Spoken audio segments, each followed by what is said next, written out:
વૈશ્વિકરણ શબ્દ તો આપણે બધાએ સાંભળ્યો જ છે, ખરું ને? પણ એનો અસલી મતલબ શું? એ કેવી રીતે આપણા રોજિંદા જીવન પર અસર કરે છે? ચાલો આજે આ જ વાતને થોડી સરળ રીતે સમજીએ. 1 મિનિટ માટે વિચારો. હાથમાં જે ફોન છે, જે કપડાં પહેર્યા છે, અથવા સવારે જે કોફી પીધી, ક્યારે વિચાર્યું છે કે આ બધી વસ્તુઓ ખરેખર ક્યાંથી આવે છે? જવાબ છે ને, એ જેટલો સીધો લાગે છે એટલો છે નહીં. અને બસ અહીંથી જ વૈશ્વિકરણની આખી વાર્તા શરૂ થાય છે. તો ચાલો આને થોડું વધુ ઊંડાણથી સમજીએ. જુઓ, આજની તારીખમાં કોઈ પણ વસ્તુ પર મેડ ઇન એક દેશનું લેબલ લગાવવું એ લગભગ અશક્ય જેવું છે. દરેક પ્રોડક્ટ જાણે એક વૈશ્વિક નાગરિક બની ગયું છે.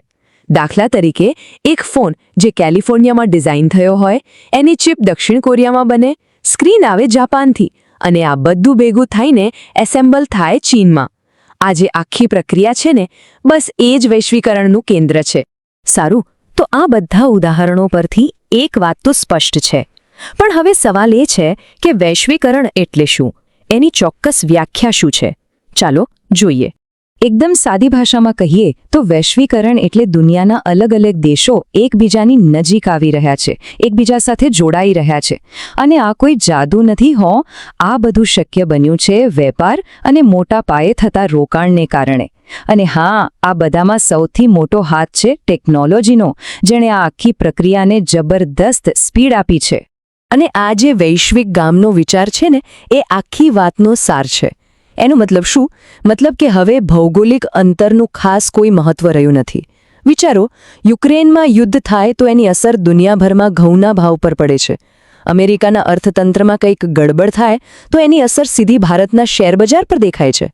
મતલબ, આપણે બધા જ એકબીજા સાથે જોડાયેલા છીએ, ગમે તેટલા દૂર હોઈએ. પણ સવાલ એ છે કે આપણે અહીં સુધી પહોંચ્યા કેવી રીતે?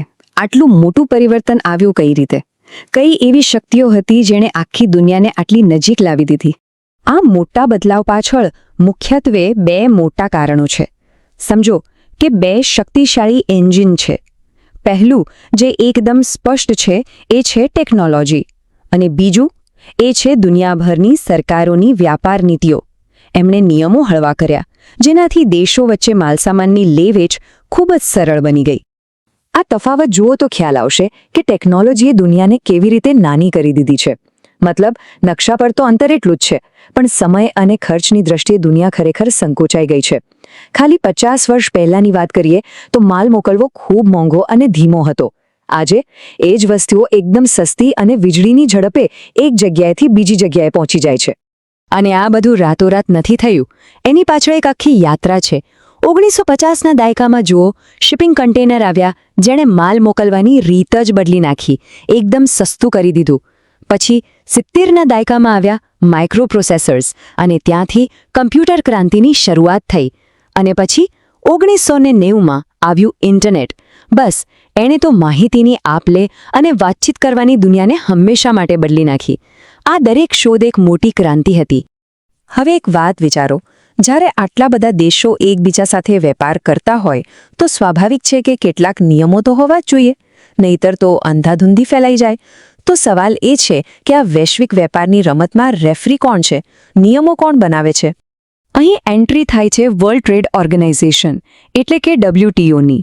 આ સંસ્થાનું મુખ્ય કામ બસ એ જ જોવાનું છે કે દેશો વચ્ચેનો વેપાર સરળતાથી અને ન્યાયી નિયમો પ્રમાણે ચાલે. એક એવું પ્લેટફોર્મ પૂરું પાડે છે જ્યાં બધા દેશો ભેગા મળીને વેપારના નિયમો વિશે વાત કરી શકે, અને જો કોઈ ઝઘડો થાય તો એનો ઉકેલ પણ લાવી શકે. પણ શું આખી વાત આટલી જ સુંદર અને સરળ છે? ના. અને અહીંથી જ એક બહુ મોટો અને ગંભીર સવાલ ઊભો થાય છે. શું વૈશ્વિકરણના ફાયદા ખરેખર બધા સુધી પહોંચી રહ્યા છે? શું આ આખી સિસ્ટમ બધા માટે બરાબર કામ કરી રહી છે? આને છે ને એક સિક્કાની 2 બાજુઓ તરીકે જોઈ શકાય. એક બાજુ ફાયદા જ ફાયદા દેખાય છે. ગ્રાહકો માટે વધુ પસંદગી, વસ્તુઓના ભાવ ઓછા અને ઘણા દેશોનો આર્થિક વિકાસ. પણ સિક્કો પલટાવીએ તો બીજી બાજુ પણ છે. એના કારણે કેટલાક દેશોમાં નોકરીઓ ઘટી છે, અમીર ગરીબ વચ્ચેનું અંતર વધ્યું છે, અને કામદારોના અધિકારો અને શોષણ જેવી ચિંતાઓ પણ સામે આવી છે. એટલે આ એક એવી ચર્ચા છે જેનો કોઈ સીધો જવાબ નથી. તો આ બધા ફાયદા અને ગેરફાયદાની ચર્ચાઓ વચ્ચે સવાલ એ થાય કે આપણું ભવિષ્ય કેવું હશે?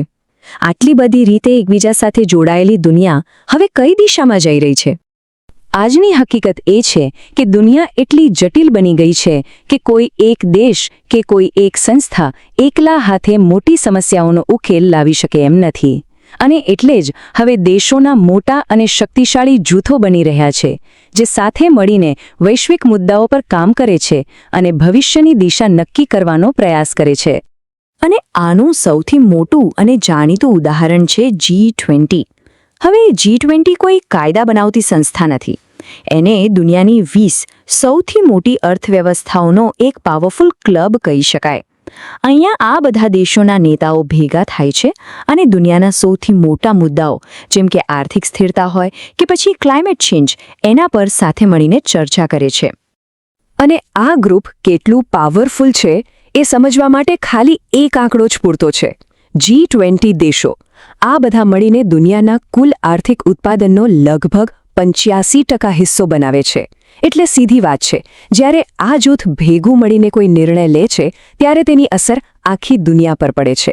એને કોઈ અવગણી શકે નહીં.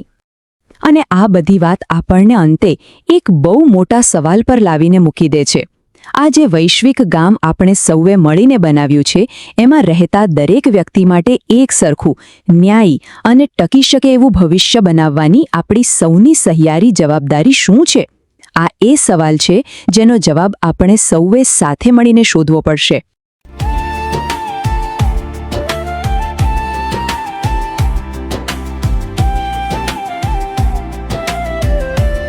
नमस्कार. क्या आप स्कूल में नौकरी ढूंढ रहे हैं लेकिन सही वैकेंसी की जानकारी आपको समय पर नहीं मिलती? और अगर आप एक स्कूल चला रहे हैं तो क्या आपको भी योग्य और भरोसेमंद स्टाफ ढूंढने में परेशानी होती है? आज यही समस्या हजारों लोगों और स्कूलों के सामने है.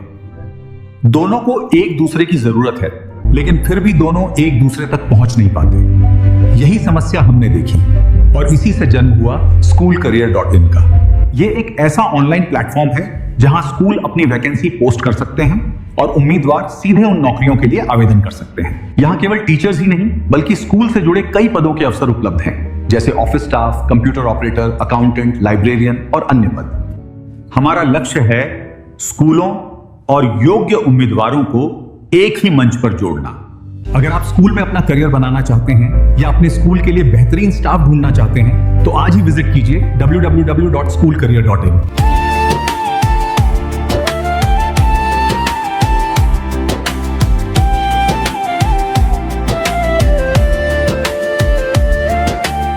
छोटे शहर से बड़े शहर तक अवसरों की भरमार है. तरक्की के सफर में बस आपका इंतजार है. सही जॉब और सही करियर अब बस एक क्लिक की दूरी है. सपनों को सच करना अब सबसे जरूरी है. सुबह की चाय, जॉब की टेंशन अब भूल जाइए, ले सीधा मिशन. वेबसाइट पे जाइए, प्रोफाइल बनाइए, अपनी स्किल्स का डंका बजाइए. टीचर बनना हो या एडमिन का काम, यहाँ मिलेगा आपको सही मुकाम. सुनिए ये सिर्फ एक वेबसाइट नहीं, ये है एक पुल आपकी मेहनत और आपकी मंजिल के बीच. सही जॉब, सही वक्त, सही जगह. SchoolCareer.in आपका बेहतर कल हमारे साथ. कुकर खड़ा हो मुसाफिर, मंजिल बुलाती है. SchoolCareer.in किस्मत जगाती है. सिर्फ टीचर्स ही नहीं, यहाँ अवसर है अपार. टीचर, क्लर्क या प्रिंसिपल, जो भी आपका ख्वाब, यहाँ मिलेंगे आपको अपनी हर मुश्किल के जवाब. रजिस्टर कीजिए और देखिए कैसे खुलते हैं द्वार. सफलता खड़ी है द्वारे, करने को आपका इंतजार. स्कूल पोस्ट करें वैकेंसी, उम्मीदवार करें सीधा आवेदन. हमारा लक्ष्य है सबको एक ही मंच पर लाना. शिक्षा के इस क्षेत्र में एक नया दौर लाना. नई अपॉर्चुनिटीज, सक्सेस की कहानी, लिखो अपनी नई शुरुआत. ये है SchoolCareer.in की जुबानी. चाहे हो फ्रेशर या हो एक्सपीरियंस का साथ, सही करियर चुनना अब है आपके हाथ. का है द्वार। स्कूल career.in देगा सपनों को आधार। आज ही जुड़े आज ही बढ़े, स्कूल career.in जहाँ शिक्षा और करियर मिलते